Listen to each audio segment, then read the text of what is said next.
efectos? Claro, ¿por qué? Porque tiene un enfoque de innovación que le permite ser líder en el mercado, sacando nuevos productos y que su ventaja competitiva termina siendo más alta en la medida que a la competencia le cueste más imitarlo o seguirlo, porque durante ese tiempo él tiene todo el mercado para él.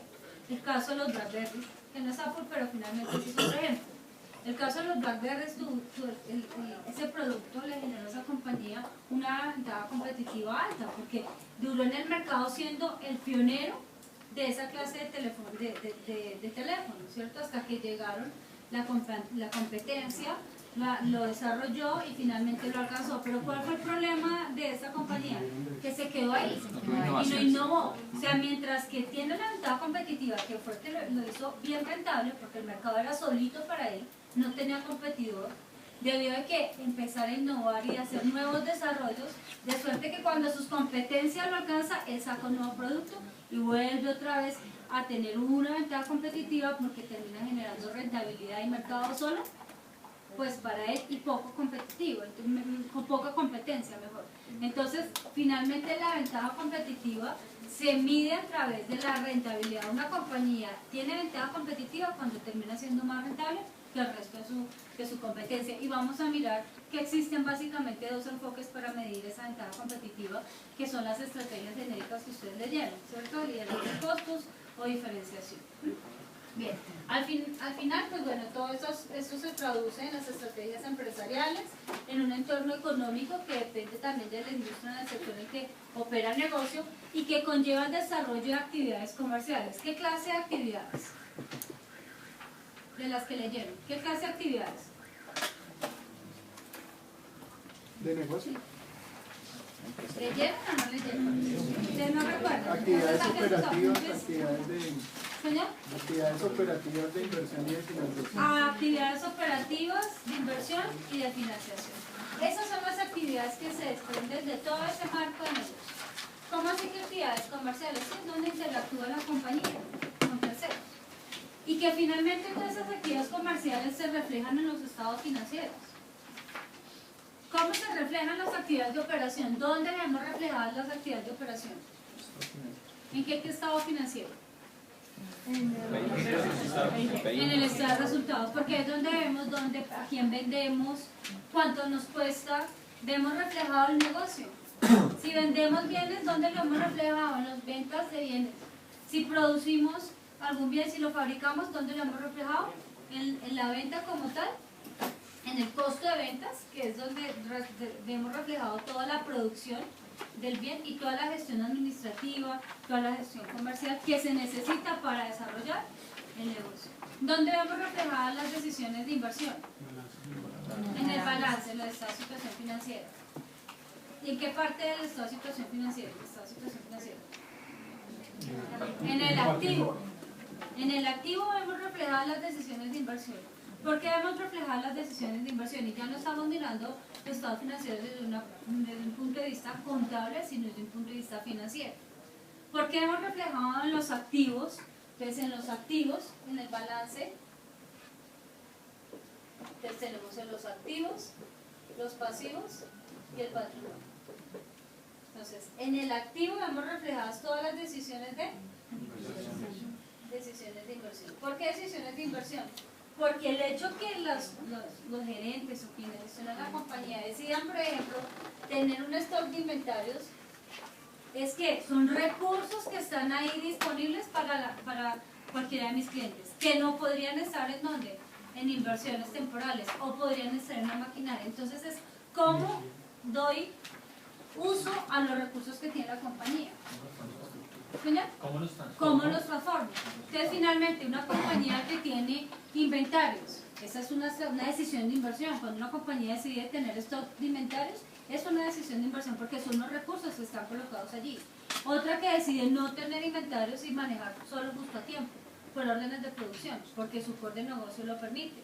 Otra que dice no nos vamos a poner a tener edificaciones, simplemente las tenemos en arriendo, entonces no va a tener edificios. Otra dice sí, vamos a comprar el edificio porque nos sale más rentable tener el edificio que tener que pagar arriendo. Otra que establece, por ejemplo, no vamos a comprar la flota de transporte, sino la vamos a arrendar. o vamos a hacer outsourcing, ¿sí? Todas esas son decisiones de inversión, en dónde o cómo distribuimos los recursos con los que cuenta la entidad para el desarrollo de su operación. Saliéndonos un poco de la casilla de inversiones en títulos, valores, en instrumentos financieros, sino desde un enfoque de cómo dispone o distribuye los recursos con los que cuenta la compañía. Ustedes habrán empresas que tienen muy poca propiedad frente de equipo y tienen muchas inversiones, por ejemplo, el caso de una comisionista a bolsa. Pero si ustedes van y miran una empresa como Ecopetrol, una empresa del sector petrolero, pues va a tener muchísima propiedad frente de equipo en comparación de pronto de sus instrumentos financieros. Si es una empresa productora de un bien, manufacturera, pues va a tener un inventario, ¿cierto?, diferente a otra que es prestación de servicios. ¿De acuerdo? ¿Sí? Entonces, finalmente aquí tenemos todas las decisiones de cómo la entidad dispone sus recursos para su operación. Va a importar una maquinaria y de hecho es lo que vamos a empezar a ver, pues espero que este sábado, ¿sí? Iniciemos a ver todo el tema de proyectos de inversión. Cuando una entidad decide cambiar toda su flota de transporte o decide cambiar su maquinaria, tiene que entrar a decidir si la compra nacional o la compra importada. Entonces tiene que entrar a hacer evaluación de proyectos para definir cuál es el que le genera mayor rentabilidad, cuál es el proyecto viable, pero que tiene que ver con la exposición de activos, en especial los de largo plazo.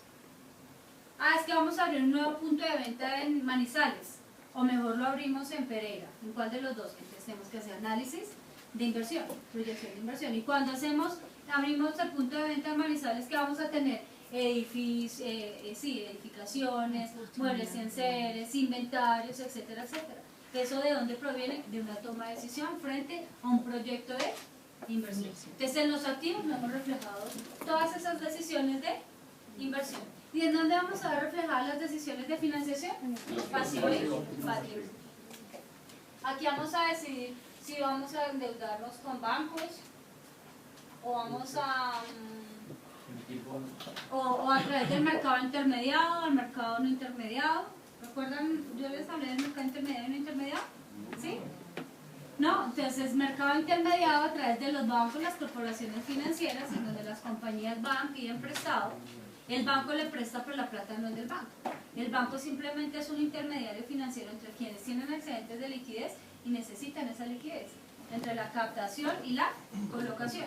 Entonces, cuando las compañías le piden prestado a un banco, pues finalmente, si bien le den al banco y tiene una obligación con el banco, esa plata no es del banco, pero usted como compañía y nosotros como personas naturales, si tenemos préstamos, no sabemos exactamente quién es esa plata, del ahorrador X, Y o Z, no, es de todos los ahorradores, de todas las captaciones que tiene el banco, que finalmente lo que hace es colocarlas, que es la circulación ahí en economía, que la inversión es igual al ahorro, el ahorro es igual a la inversión, porque en teoría pues todo el ahorro de los que tienen excedentes de liquidez lo colocan en las entidades y esos ahorros es lo que lo ponen los bancos a las empresas que necesitan hacer inversión. Entonces finalmente ahí tenemos el mercado intermediado. El mercado no intermediado es a través del mercado a través de la emisión de títulos en el mercado de valores. Cuando la vivienda sacó las acciones preferentes hace 2 años, ¿qué fue lo que hizo? No era un banco, por ejemplo, el banco de segundo piso, sino fue directamente acá nosotros a decirnos, présteme la plata a ustedes, fulanos y sultanos, empresas, personas naturales, présteme su plata. Y de la vivienda sabe exactamente quiénes son los dueños de las acciones, igual que los bonos de Codensa, igual que las acciones de Ecopetrol, porque en el depósito central de valores, que sea el paso de decirlo, es el depósito en donde se custodian de manera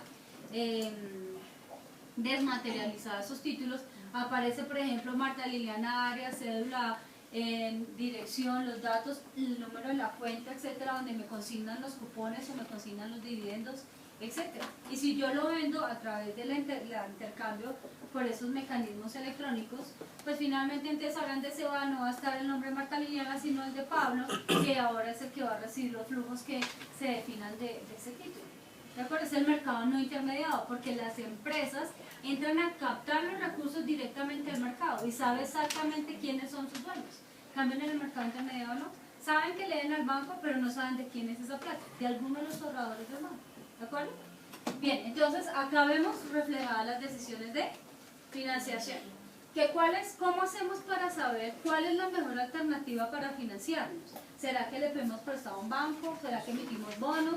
¿Será que emitimos acciones preferentes? ¿Será que emitimos acciones ordinarias? Claro, eso tiene que ver con los costos de financiación. Pero adicional de los costos de financiación tiene que ver con el riesgo financiero. El riesgo que tiene la compañía frente al tema de tomar fuentes de financiación de costo fijo. O sea, que impliquen un costo fijo en la financiación. Porque eso le aumenta su riesgo de no poder atender el servicio de la deuda a los intereses por comportamientos sensibles en sus ventas, por ejemplo. Eso es lo que vamos a ver más adelante. O sea, esto, finalmente, si bien lo hemos reflejado en los estados financieros, pues obviamente empezamos a mirar que esto que refleja la contabilidad es una serie de toma de decisiones. Y que finalmente, ¿cómo es que llegamos a esa toma de decisiones? Entonces vamos a iniciar con el tema de proyectos de inversión que tienen que ver con los activos. Luego iremos mirando con las fuentes de financiación, qué pasa si invertimos en títulos, cómo valoramos los bonos, cómo valoramos las acciones, etcétera, etcétera. Señor. En las lecturas decían que era preferible endeudarse en pasivos porque tenía exenciones tributarias. Ese pedazo Sí. no lo entendí muy bien. Bueno, pero no te afanes con eso, que eso lo vamos a ver más adelante cuando veamos el tema de presupuestación de capital y costos de capital. ¿Sí? ¿Sí? O sea, eso es, sencillamente es porque la deuda, tú pagas intereses y los intereses van al gasto y la DIAN te permite deducírtelos, entonces hace que pagues menos impuestos. Cosa distinta con las acciones ordinarias. Tú pagas dividendos, pero la DIAN no te permite deducírtelos, por tanto no te disminuyen el valor del impuesto. Pero no es mejor tener acciones para bajarte la declaración. Esto es desde el lado de la persona natural. Al tener acciones, es mejor tener acciones porque tiene beneficio tributario, ¿verdad?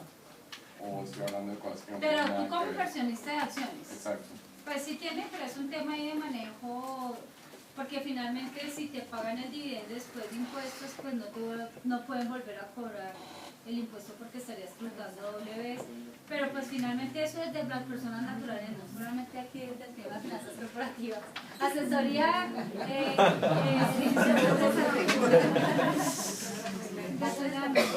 ok, entonces finalmente esas son las actividades actividades comerciales que terminan reproduciéndose en los estados financieros.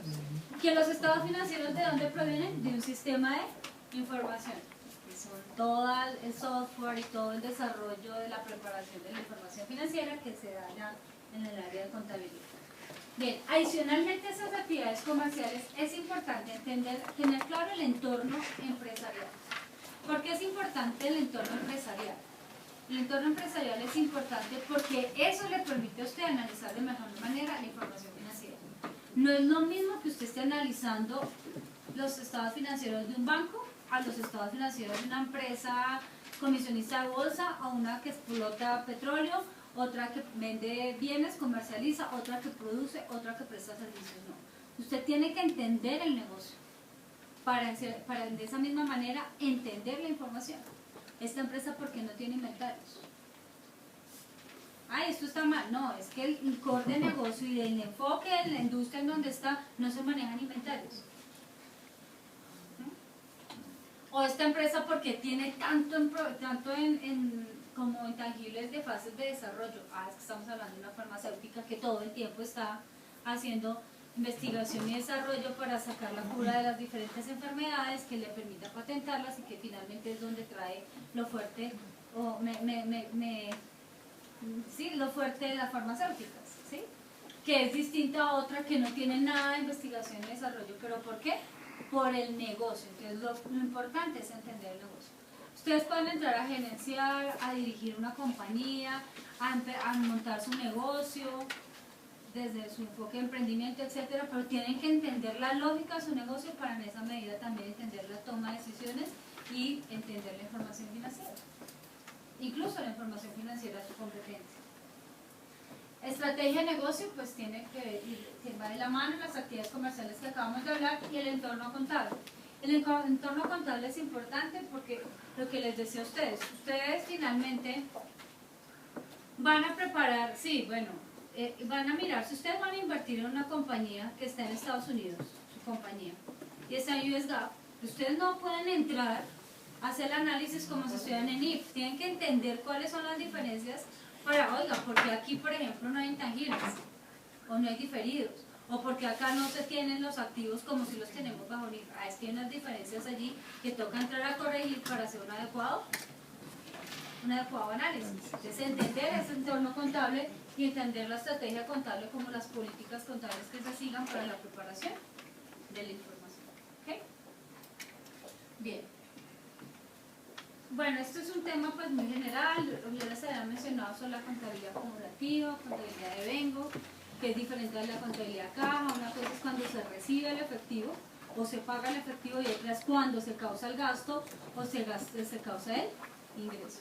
Fue la primera sesión que hablamos. Normas de auditoría, creo que ya suficiente ilustración.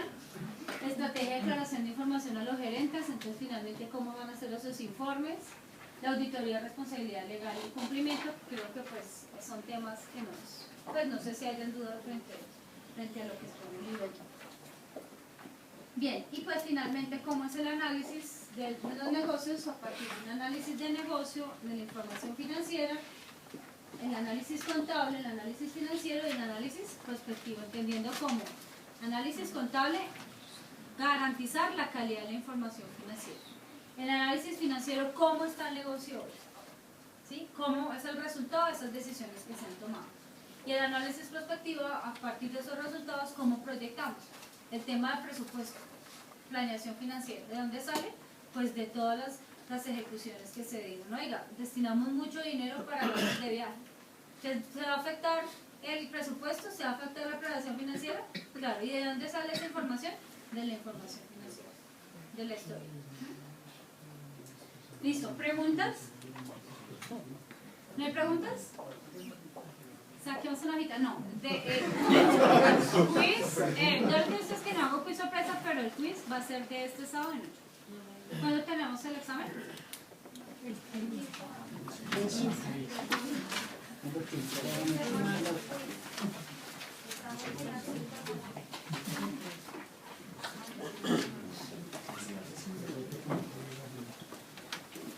Bueno, el tema de análisis de estrategia es un tema, pues, creo que es un tema en contexto, que es el capítulo de estrategia como tal de análisis de estrategia. Y pues básicamente aquí tenemos que entrar a mirar la estrategia competitiva, ¿sí? ¿Cómo vamos a lograr competitividad? La estrategia corporativa, finalmente pues el enfoque de negocio, que eran las estrategias empresariales, que no vamos a entrarnos, porque ustedes van a mirar todo este tema de estrategia. Creo que ya están mirando algo, estrategias, ¿sí? Todavía no, bien, en el siguiente. Entonces creo que acá no me voy a meter en el campo de los expertos en estrategia. Simplemente lo que sí quiero es que ustedes revisen lo de las 5 fuerzas de Porter. ¿Sí? ¿Vieron las 5 fuerzas de Porter? Sí. Bueno. Aquí nos tenemos que tenerlo claro, porque eso nos permite entender también por qué, por ejemplo, el impacto que tienen los proveedores, el impacto que tienen los clientes. Nos permite tomar decisiones frente a la industria, frente al negocio en la industria. Pero entre las 5 fuerzas de Porter teníamos la rivalidad entre competidores existentes. Y eso tiene que ver pues básicamente con la industria, la estructura de la industria y la rentabilidad. Son 3 que tienen que ver con la estructura de la industria. Entonces, rivalidad entre competidores existentes. ¿Qué analizamos ahí? Se ven las tasas de crecimiento de la industria. Dime. La tasa de crecimiento de la industria. La tasa de crecimiento de la industria. La concentración del balance de los competidores.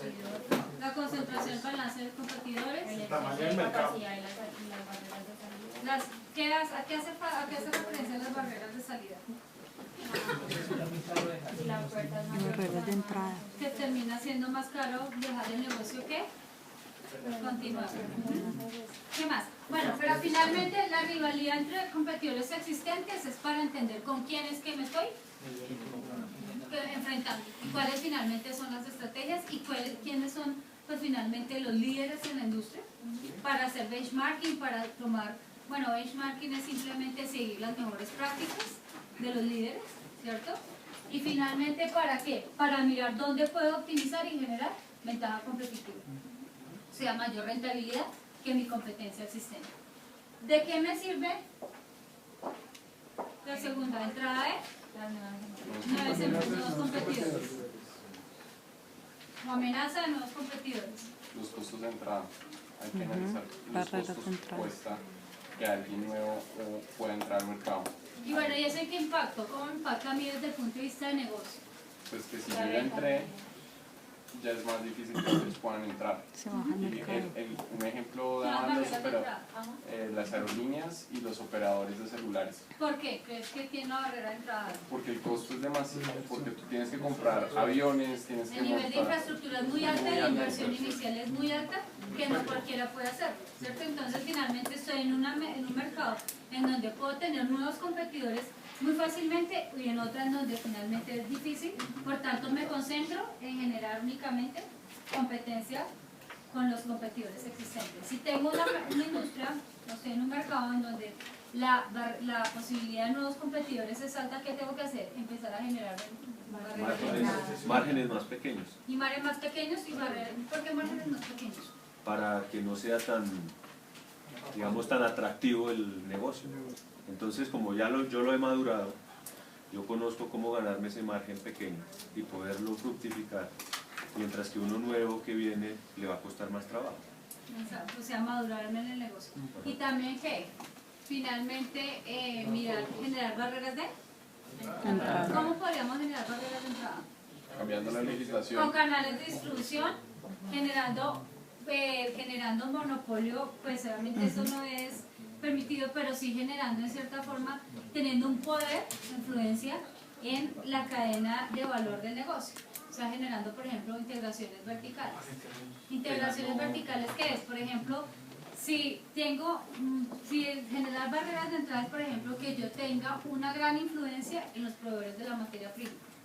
¿Sí? Entonces al final, y yo tomo la decisión, no es tan fácil que entren a comprar la materia prima porque yo tengo el control de mi proveedor. O los canales de distribución. O exclusividad, barreras legales. Exactamente. ¿Qué ibas a decir algo? No, pues precisamente que era relacionado con las barreras legales para que le trabajo a los clientes. Exactamente. Entonces, por ejemplo, cuando a nivel de interno una barrera legal, ¿cuál puede ser? Por ejemplo, para la importación de maquinaria eléctrica. Licencias para los operadores, o que pueden ser únicamente empresas nacionales, no extranjeras, etcétera, que pues limitan pues la entrada de nuevos competidores. ¿Qué pasa con las amenazas de productos sustitutos? Ahí hablaban sobre los trenes que podían competir con las aerolíneas, que eran mucho más baratos y podían cubrir, podían reemplazar o hacer muy similarmente el servicio que prestaban los otros. Bueno, ¿y para qué me sirve a mí saber cuál es la amenaza de productos, el tema de productos sustitutos? ¿Cuál es? Para desarrollar. ¿Para desarrollar qué? Puede desarrollar mejoras en su producto Para hacer puede generar mejoras. diferenciación. O salirse. Porque Para mejorar, para hacer Innovación y desarrollo. es correcto. Bueno, Porque perdón. puedo determinar Sí. puedo determinar también si el cliente final está preparado para fácilmente hacer ese cambio por el producto sustituto y no el mío. Entonces tengo que encontrar fórmulas para fidelizarlo. Para fidelizar el cliente. ¿Qué más? Sí, hacer mejoras en el producto que de hecho procuren que el otro deje de ser un sustituto directo, por lo menos. ¿Y qué más? ¿Qué hizo Coca-Cola? Publicidad. El posicionamiento de marca. También, Postmine. o Postobón también lo he hecho. ¿También qué? Volverme productor de mis productos sustitutos. ¿Sí? Entonces los refrescos, Coca-Cola no tiene eso. De hecho, hasta la misma Bavaria. ¿Sí? Entonces tiene poder incursionar. Obviamente, como son productos sustitutos, ¿cierto? Finalmente, ella tiene, tanto si pierde el mercado por la gaseosa, lo gana por el refresco, ¿sí? O por el agua. Entonces, finalmente, entre ella provee productos sustitutos que le permiten, si pierde mercado en una línea, lo gana en otra, ¿sí? Y finalmente, le hace competencia no solamente a sus rivales directos de su producto estrella, por ejemplo la Coca-Cola, sino también se vuelve competencia de sus productos sustitutos. Entonces, ¿qué? Distrae a estos productos sustitutos. Los distrae porque ya su competencia no es su producto principal, sino los productos secundarios que se generan justamente para neutralizar esos productos sustitutos. O para ampliarse. ¿Qué más? ¿Alguien ha levantado la mano? ¿No? Bien. ¿Qué pasa con estos, bueno, acá está el tema del poder de negociación. Esto es clave. El poder de negociación de los clientes y el poder de negociación de los proveedores. Bueno, ¿y qué entendían de la lectura? O sea, ¿qué extraen de la lectura? Fabio. El poder que entendiese mucho de la cantidad que tengan de violentos tanto contadores o de proveedores, y eso es la cosa que le hace. Si tengo muy pocos proveedores, ellos pueden tener una posición mucho más fuerte porque son los únicos que dentro del mercado pueden ofrecerme ese insumo para mí. Entonces tienen un poder de negociación mucho mayor que si yo tuviera, no sé, un abanico mucho más grande cuando le podría negociar precios y volúmenes de una manera más fácil, yo también lo hago. Bueno, ¿y qué crees que es lo que hace que tengan más o menos proveedores? ¿Qué es el determinante, el factor determinante? El tamaño de la compañía. Puede ser eso o puede ser la especialidad. Me queda mucho la cabeza ahí. La especificidad del activo, del producto. El tipo de la industria. Ahí daban el ejemplo de los motores de los aviones y las aerolíneas, que usted puede producir el motor, pero no se lo puede vender a todo el mundo, solo se lo puede vender a ciertas aerolíneas, a ciertas productoras de aviones. Entonces las productoras de aviones le pueden fijar el precio a los motores. Bueno, pero entonces ahí miramos un tema de oferta y demanda. Entonces, esta es la demanda, esta es la oferta. ¿Qué pasa si hay mayor demanda que oferta? Bajan los precios, suben los precios. Bueno, suben los precios, ¿cierto? Pero el precio sube. ¿Y quién tiene el poder en la negociación? La empresa. La ¿Quién es industria. oferta? Sí, la ¿Quién empresa. es la oferta en este caso? ¿Poder de negociación? El proveedor. ¿Sí? ¿Qué pasa si la demanda es menor que la oferta? Baja el precio. Baja el precio. Y es el consumidor. ¿Y quién Poder tiene de el poder de negociación. negociación? El consumidor. Comprador.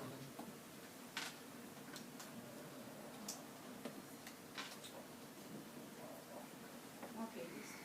Entonces, ¿qué implica que haya un poder de negociación de los compradores, o sea, los clientes, en el análisis del negocio? La exclusividad. Una regulación de precios. Sus precios y hacerse como más óptimo con respecto a los competidores. Bueno, puede bajar el precio y puede volverse más óptimo. ¿Por qué? Claro, porque si los costos de producir algo son mucho más baratos para ti y el mercado tiene un límite abajo y tú mantienes el límite, pues tienes un margen de ganancia más grande. Sería la ventaja. Sí, pero mira que tú lo estás haciendo el análisis bien, pero lo estás analizando frente a la competencia.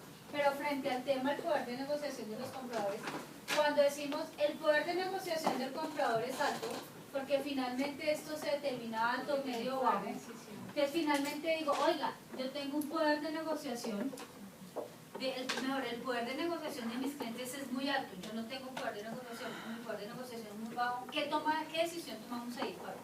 Los clientes están en un acuerdo, me veo obligado a generar más plazos para pagos, darles financiación, darles como... Que ellos ciertamente manejen la negociación. Pero ¿qué decisión tomaría para evitar esa situación que me ponen en desventaja, William? Agregar valor al producto. Es decir, buscar diferenciarme, buscar investigar, generar prácticas de investigación y desarrollo que le den más valor a mi producto, porque el mercado es más competitivo y es más difícil llegarle a eso. Pero si tú le das valor adicional, igual el cliente tiene el poder de negociación. Y se puede haberle puesto aumentándole la funcionalidad, pero igual no le pago más. Porque realmente el poder en la negociación del cliente, ¿en dónde está? En que no permite aumentar Que le suben el precio. Sí, lo jala. ¿cierto? O sea, finalmente el mercado, por ejemplo, pregunta, somos Coca-Cola y estamos analizando el poder de negociación de los compradores. Ustedes como asesores de Coca-Cola, ¿qué dicen? ¿Es alto o es bajo el poder de negociación de los clientes Es bajo. de Coca-Cola? No es ¿Es alto. bajo? Es alto porque Está muy tenemos... atomizado, ¿sí? O sea, no solo está muy atomizado. No es bajo. Bueno, ¿y cómo es ese atomizado?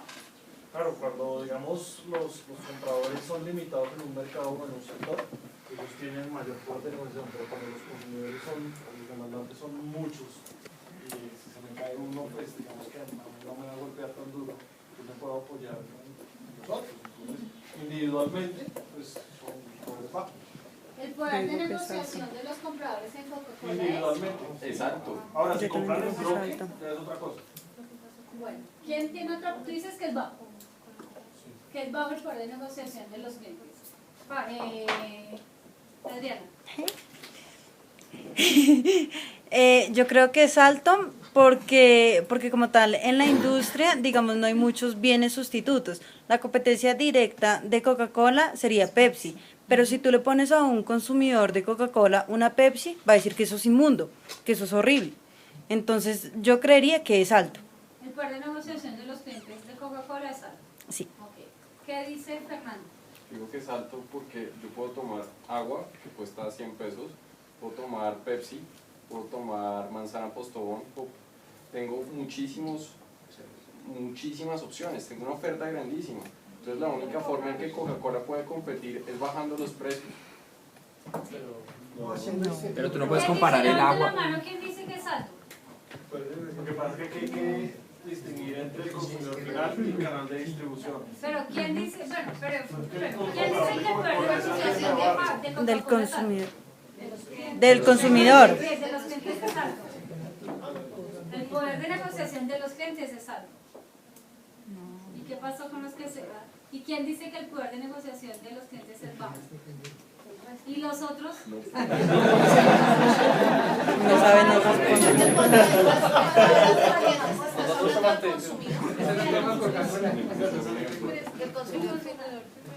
Señor.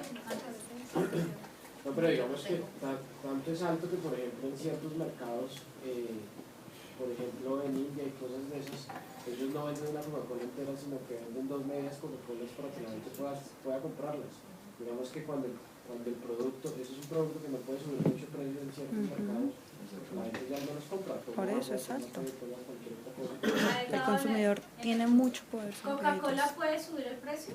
No. ¿De la No. Coca-Cola? No puede subir el No precio. se lo compran. ¿Por qué? Porque el mercado no te lo permite. Porque simplemente si sube el precio, por más que sea Coca-Cola, pues compran otra cosa. ¿Sí? Entonces a Coca-Cola que le toca estar conforme a las condiciones del mercado. ¿Y que cómo genera ventaja competitiva? Vía costos. Optimización de costos. ¿Sí? Y por volumen en ventas. ¿Sí? Señor César.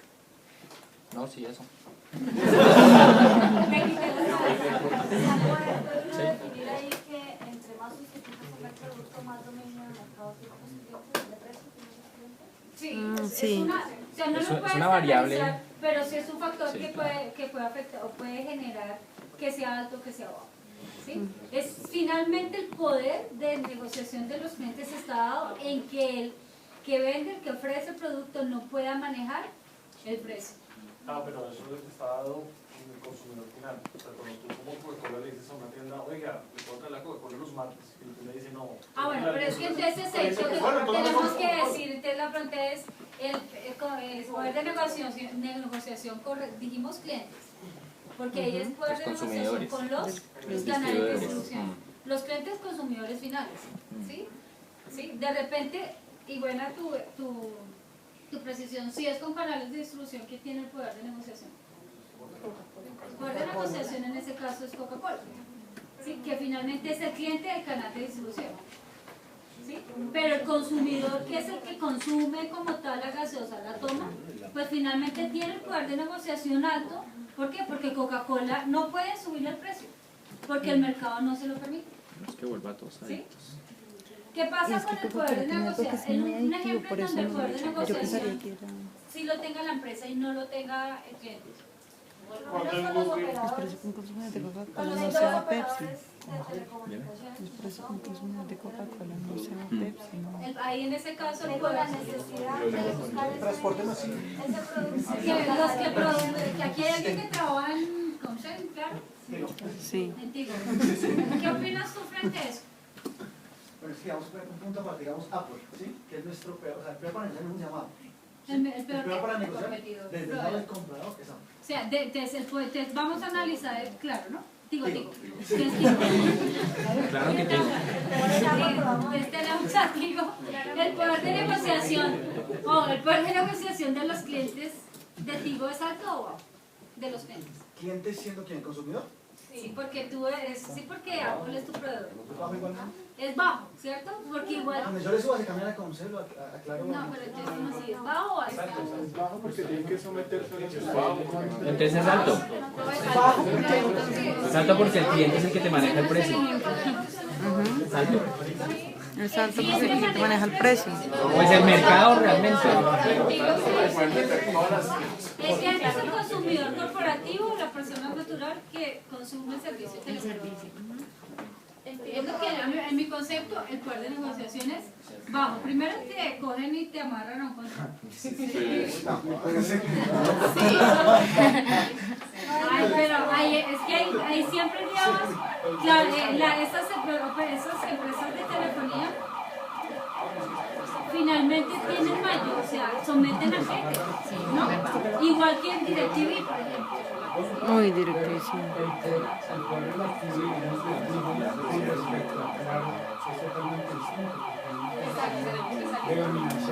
Ah, claro, pero mira que ahí estamos analizando competidores existentes. Acá estamos mirando Tigo. ¿Quién tiene el poder de negociación con los clientes? Digo, el poder de negociación de los clientes es mínimo porque el poder de negociación, por ejemplo, tu cliente nunca te va a poder decir, yo pago el celular, no sé, lo pago hoy, me sale por 800.000 pesos, pero la cláusula de permanencia es 2 años. Ya no, déjemelo 1 año y medio. No, eso es falso. Y si me voy para otra empresa me dicen lo mismo. Igual te cobran la cláusula. Sí, es una desventaja en el poder de negociación, pero en el mercado, no con la misma empresa, porque si digamos, Tigo está en una posición de desventaja frente a Claro, pues tiene que en alguna manera ceder un poco el poder de... Pero eso es entre empresas. Pero eso es una estrategia de quitarle el mercado a... Eso es entre empresas, no va a Pero ser en consumidor. últimas, finalmente, si lo das por quitarle el mercado, claro, pero finalmente las condiciones que se pactan, tú no te puedes o sea, pactan eso y si finalmente el cliente se quiere ir al mes, no se puede ir. Exacto. No, pero ese es el ejemplo que no se Bueno, Para eso es la ley de fortaleza. pero si hay unos contratos de permanencia, si compran los equipos. Pero es por el equipo. O sea, por el equipo puede cortar el número, pero igualmente no es que compro un iPhone y al mes, bueno, chao, Tigo, me voy. No. Tienes que pagar el teléfono. ¿Quién tiene el poder de negociación? El poder de negociación de los clientes es bajo. Ahora miremos el contraste del poder de negociación de los proveedores. Nos hablabas de Apple. Pues ahí depende de los Del proveedor. Caso Apple. De la especificidad del activo. O sea, es cuarta parte y no hay nada, no hay nada que negociar. Apple, el precio está bien. Ok, Apple, está bien. Quiero 100.000, no, le voy a dar 5.000. ¿Sí? Ok, los quiero para la tienda de Unicenter. No, no me gusta la tienda, los ponen por favor en la de Barranquilla y en la de Cartagena, no más. Y con los muebles que me compro también a mi proveedor. Claro, ejemplo, el poder de negociación de proveedores alto, pero ¿por qué? Es por altísimo. la especificidad del activo. Además porque es un activo que es un enfoque de diferenciación que finalmente tiene un nicho de mercado muy específico, distinto por ejemplo a un Nokia. Bueno, ¿qué está allá? A nivel de redes, digamos, de equipo, nosotros estamos migrando mucho hacia la otro producto. Entonces finalmente, ¿cómo yo puedo eliminar el poder de negociación de mis clientes? Diversificando. ¿Sí? Diversificando. O buscando o abriendo nuevos mercados en donde yo puedo entrar con mi producto a generar un nivel de ingresos que me permita quitarme la dependencia con mis clientes. ¿Sí? ¿Qué ha hecho, por ejemplo, Coca-Cola? Si Coca-Cola no diversifica con esos otros productos, porque Coca-Cola tiene mucho más productos. Antes solamente era la gaseosa y empezó a incursionar en más productos. Eso le permite ¿qué? pues tener mayores ingresos que no puede tener vía precio de la Coca-Cola. ¿Sí? O por ejemplo, si yo tengo un proveedor que tiene un alto poder de negociación. Claro, lo que pasa es que en el caso de Tigo tú no puedes decir que vas a cambiar a Apple por otro Samsung, ¿sí? Pero aún así tampoco, porque Apple tiene un mercado muy específico. ¿Qué podría hacerse? En la medida que se pueda, pues yo podría hacer integración vertical en donde yo me vuelva inversionista de Apple y pueda influir en las decisiones. Eso normalmente lo hacen en las integraciones verticales justamente para quitarse el poder de negociación de los proveedores y que afecten la operación. Lo que pasa es que, por ejemplo, en el caso de Tigo no es su único proveedor, ¿sí? Tienen más. Y sus ventas no solamente dependen de las operaciones con Apple, tienen muchos más proveedores, ¿cierto? Y ustedes tienen muchos más servicios de bases de datos, etc. Pero, por ejemplo, una empresa que es productora, por ejemplo, tú me corregirás con el tema de la farmacéutica, en donde particularmente necesita comprar un químico que solamente lo vende una compañía porque es la única que tiene la autorización de explotación de ese químico por todos los efectos que tiene el producto. Entonces ahí el poder de negociación es bajo de la compañía y muy alto. ¿Qué podría hacer?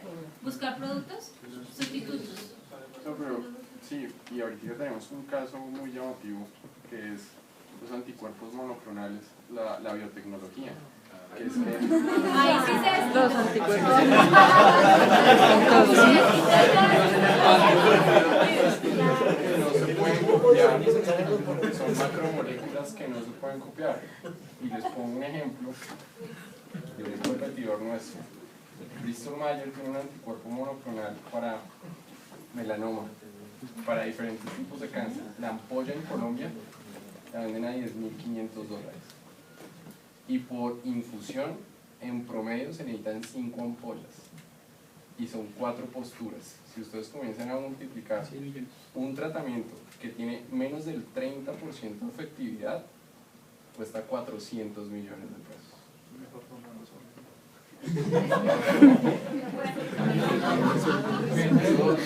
O sea, a eso se va la diferenciación. O sea, nadie le puede competir, nadie tiene algo similar.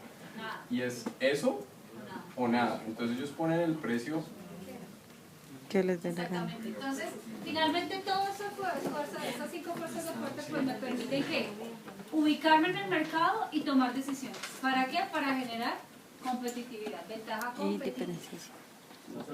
Señor. Yo me integro verticalmente. Sí. Esos negocios se analizan separadamente, cada uno solo, y pues creo que quién me dio más utilidad, quién es por dónde yo voy a hacer. Si yo hago integración vertical,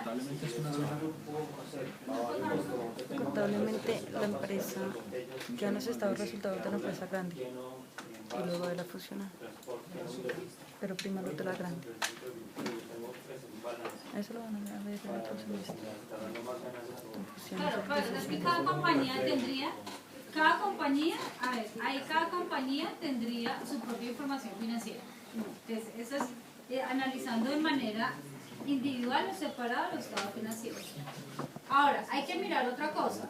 Depende, porque si por ejemplo quien hace los envases, ¿sí? La empresa que hace el envase únicamente se los hace a Coca-Cola o adicionalmente de vendérselos a Coca-Cola también produce para terceros. Yo como integro esos resultados dentro del grupo. Consolidando los estados financieros. La consolidación de estados financieros. La consolidación de estados financieros es cuando las entidades tienen control en otra compañía, ¿cierto? En donde tienen influencia, tienen el poder de afectar los rendimientos variables, es decir, las utilidades. Entonces, cuando la entidad tiene el control sobre otra, le toca presentar estados financieros consolidados, que es mostrar los estados financieros de varias empresas como si fueran los de una sola. En el caso Grupo Antioqueño, Grupo Aval, Suramericana, etc. ¿Sí? Entonces, ¿cómo logras mirarlo? Pues mirándolo como si fuera una sola compañía y mirándolo por segmentos de negocios. ¿Sí? Entonces, segmento de negocios es la embotelladora, la que hace las tapas, ¿sí? Teniendo en cuenta que porque son dos cosas, si no solamente se prestan servicios dentro del grupo y no a terceros, pues finalmente es análisis de procesos. Punto. ¿sí? Si la empresa está haciendo el proceso, optimizando recursos, etcétera, pero si es una compañía que no solamente le provee a Coca-Cola, a la compañía del mismo grupo, sino le provee a terceros, yo lo que tengo que hacer es análisis de segmentos o análisis de la compañía frente a la rentabilidad que tiene. tributarios individuales? No, el tributario en Colombia se hace de manera individual. Cada compañía tributa de manera independiente. ¿Listo? Bien, entonces el análisis de las 5 fuerzas de Porter me permiten, entre otras cosas, determinar las estrategias genéricas, porque hay muchas más estrategias, pero acá nada más vamos a ver las estrategias genéricas, que vimos liderazgo en costos y diferenciación. ¿Qué entendimos como liderazgo en costos? Una empresa se enfoca y la estrategia que tiene es en base al costo. Entonces ellos compiten es con el costo y esa es pues la principal la fuente para vender. Es la única, es como el énfasis del costo, el precio. Ok, Natalia. Buscar diferentes formas de reducir los costos frente a los costos normales de la competencia va a permitir que se tenga un mayor margen incluso cuando se ofrece el mismo precio por el bien. Okay. ¿Por qué mi enfoque, mi estrategia va orientado más a costos? Si, por ejemplo, tú dices, para aumentar mi margen de utilidad, lo que hago es optimizar mis costos con respecto a mi competencia, ¿cierto? ¿Por qué hago eso y no le pongo el precio? De pronto porque no tiene poder de negociación, sino lo tienen los clientes. Exactamente, vamos haciendo el link con las 5 fuerzas de Porter.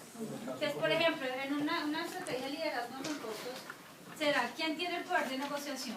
¿Los clientes o la compañía? Los clientes. Kilométrico, TV. Si no le puedes cobrar ¿Quién tiene el más, poder de negociación? El cliente, porque pues simplemente si usted le sube el precio al kilométrico, que porque lo volvió retráctil, pues no lo compra usted y a veces lo compra usted porque ¿qué es lo que busca? ¿Cuál es la promesa de valor del cliente de búsqueda de su producto? Que le sirva Que para le sirva escribir, para que escribir. cuando lo llamen y le tenga que escribir que le sirva y no que no sirva. Sí, ya. Pero si hablamos de un Montblanc, el tema ya no es solamente que le sirva para escribir, sino que por elegancia, por estatus, por poder, ¿por qué? Diferenciación, exclusividad. ¿Y ahí quién tiene el poder de negociación? La empresa. ¿El cliente? La empresa. La empresa. Cobro 1.200.000 y ¿por qué? Porque la promesa de valor no solamente se limita a la función básica del producto, sino una cantidad de cualidades como calidad, respaldo, el tema mismo de exclusividad, diferenciación, poder, estatus, una junta directiva, pues no puede sacar el kilométrico, pero si saca su Montblanc, ¿sí? Garantía, etc. ¿Sí? Entonces, final, pero aquí van a haber lanzado la mano, ¿no? Después les quito la inspiración. ¿Qué pasa básicamente con las características básicas de un liderazgo en costos? ¿Qué es eso, economía de escala?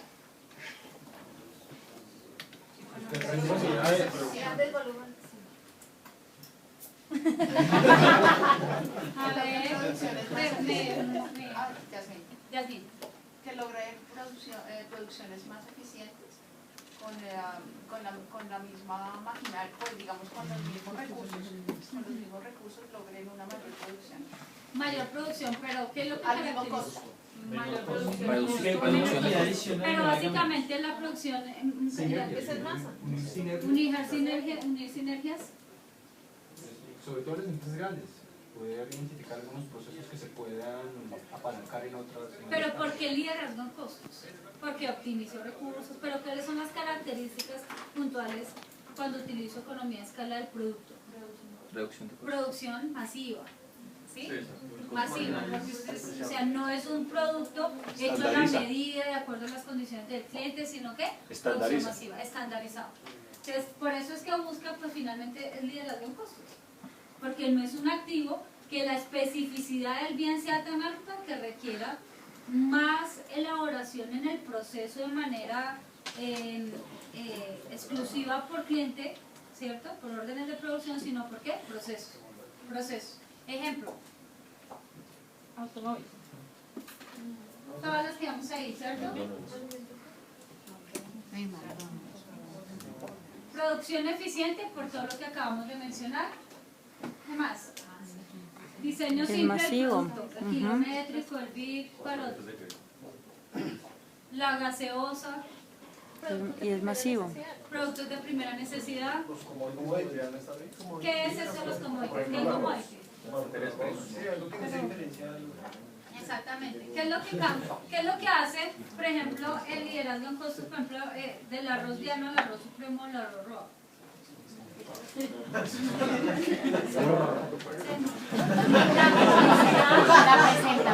La presentación y de repente la calidad de que el arroz sea más limpio y no venga con tantas piedritas, por ejemplo. ¿Sí? Pero en últimas, el rango de precios, no sé, estará entre 15.000 y 20.000. Pero no estarían dispuestos por un arroz a pagar, no sé, 50.000 pesos. Distinto al café. ¿Cierto? Hay café que vale más plata de lo que normalmente vale un cafecillo rojo. ¿Pero por qué? Porque tiene diferenciación de qué? En la calidad, en el proceso. Además que usted no tiene ese café, lo puede comprar en cualquier lado, ¿cierto? Por la especificidad del bien. ¿Qué más? Bajos costos de distribución, ¿cierto? ¿Qué más? Bajos costos de Y bajos desarrollo, inversión en qué? Desarrollo e investigación. ¿Por qué? Porque es un producto genérico. Ahora, ahí lo que quiero también, ahí bueno, y la última, ¿dónde logro generar ventaja competitiva? Si tengo mayor eficiencia en los recursos, que aumente mi margen de rentabilidad manteniendo el precio. Porque simplemente el mercado no me permite subirlo. Y porque si lo subo, pues simplemente no me compran a mí, sino lo compran a la competencia. Señor. ¿Ahí en Visa eso que es las tarjetas? ¿O Sí. el plástico como tal? El servicio que prestan ellos de la tarjeta, el uso de la tarjeta. Pero eso es más como Para los bancos. Y para los clientes sería como... Y también para ¿quién? Para los clientes también, porque si usted le dice la cuota de manejo es el doble de otra, ¿usted qué hace? Coge la otra. Porque ¿quién tiene el poder de negociación ahí? Porque tiene tantas alternativas que usted lo que va a buscar es ¿qué? Economía. ¿Señor? Exactamente. ¿Qué pasa con la diferenciación? Entonces, calidad del producto es superior. Alta. Ahora, no significa que el liderazgo en costos del producto sea de baja calidad. No, es de calidad, pero lo que pasa es que esta es calidad superior. ¿Por qué? Porque el cliente sí está dispuesto a pagar más por justamente estas condiciones de calidad que dan unas materias primas o unos materiales que le generan diferenciación al producto.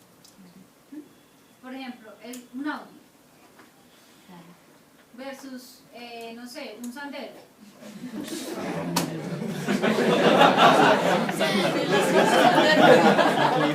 Pero los dos sirven para transportarse. Son los mismos trancones, no se escapan de pico y placa, son igual para transportarse. Es lo que hace que el Audi termine siendo más caro. Y que el mercado, obviamente el mercado del Audi es totalmente distinto al mercado objetivo del Sandero, ¿cierto? Sí. ¿Pero por qué? Porque el mercado objetivo del Audi es ¿cuál? Lujo, confort, exclusividad. Exclusividad. Pero ahí también hay algo de calidad. Claro, calidad. Diseño. Pero Sandero no significa que no sea Todo. de calidad. Pero es gama baja. Respaldo. Sí. ¿Qué más? Diseño. Diseño. Diseño. De repente hecho a la medida, como por ejemplo los Ferrari. ¿Sí? Pero el Sandero simplemente es para aquellos que necesitan suplir la necesidad básica. Ahorro, por ejemplo, menos costo, o no la necesidad básica porque pues tampoco, pero sí, por ejemplo, son señora,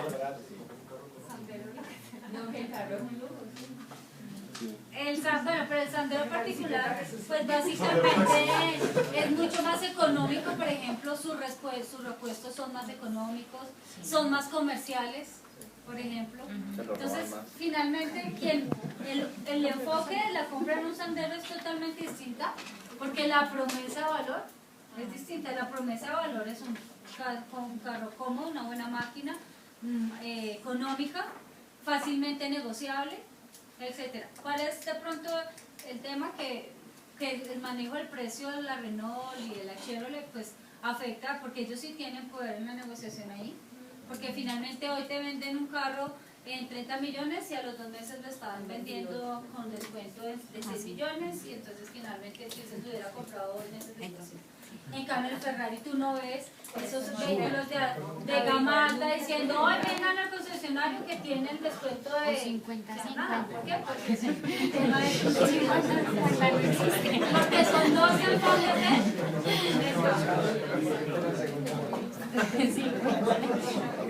¿Por qué hacemos eso? Porque finalmente, y en últimas, hacia dónde voy con este liderazgo en costos y diferenciación.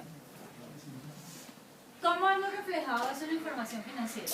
Mire, un liderazgo en costos, usted tiene un stock de inventarios, tiene un proceso de producción, y si va a analizar sus ventas, el volumen de ventas, si el volumen de ventas es alto, sus márgenes márgenes de rentabilidad, márgenes de utilidad son bajos. Mientras que si usted va a mirar en diferenciación, muy probablemente no tiene inventarios. ¿Por qué? Porque son hechos de acuerdo por pedido. Las ventas no son por volúmenes, son más pocas, pero son mucho más alto el valor de las ventas. Los márgenes de utilidad son más altos. No significa que los de diferenciación no sean eficientes en los costos. Claro, son eficientes en los costos, pero no tienen limitaciones a la hora de invertir en el producto, como si lo veíamos en el tema del liderazgo en costos, que sí tienen presupuesto o asignación de costos limitada. Bien, ventaja competitiva, pues básicamente pues generar la rentabilidad, todo al final redunda en qué? En generar rentabilidad, generar valor a los inversionistas y bien, entonces este es un tema que vamos a dejar aquí frente al tema básico de estrategias, porque tenemos que iniciar, vamos hasta las 9:30, ¿no? ¿Están cansados? Sí. Bueno, entonces vamos a ir mirando un tema. ¿Qué pasó? Mucha información.